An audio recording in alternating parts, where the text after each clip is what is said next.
7:33 na mga kapatid. Kainan na. Yung ulam natin. Oh.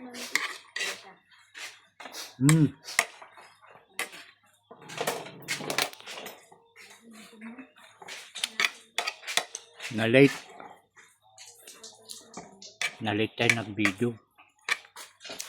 Nagudduan. Sida. Napoy. Napasok sa duma. Ay, dagulay. Aw. Okay. Rekas kasano ka agayab tayo lang tapinangan. Basol dan handa umay nya. Importante nagayab ka.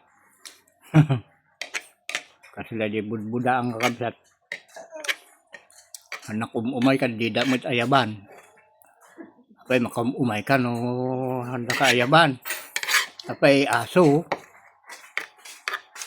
Makaangot si masilakit umaylat ta. No ayaban da ka kat sumirik kami ta. Basta urahan kamangan. Yung no handa ka ayaban at least pang pangaasim ang kamumay ta ka. Rumrumwar nga agbibisin ka lang.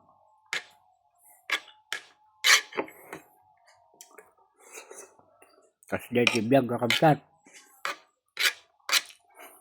Ada ito estilo ti tao nga nanakem. Jadi kasday. Napanunutin niya.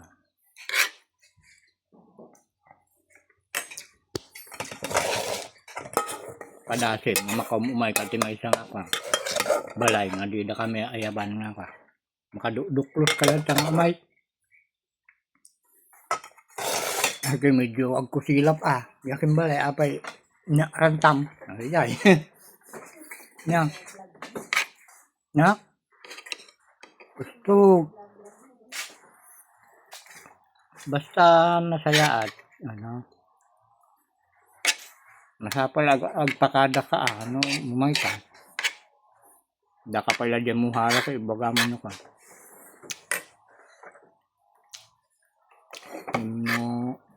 Ayaban na ka. Pwede dito ka, no problem. No open ka, kanyada.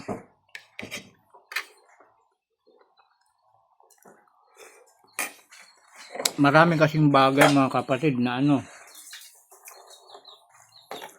na nasusobrahan ng mga tao sa kilos pagsasalita. At alam natin mga kapatid na anumang bagay na sobra ay masama. Diba? Kaya nga sa utos din ng ating Ama sa Langit kung ano yung utos, yun lang ang gagawin natin Sabi niya, huwag kang liliko sa kanan man o sa kaliwa.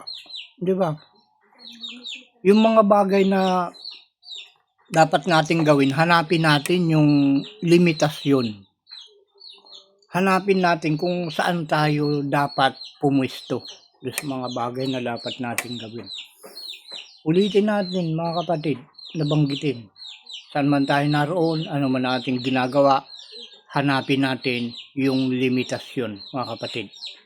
Yun lang. At maraming salamat sa inyong panonood.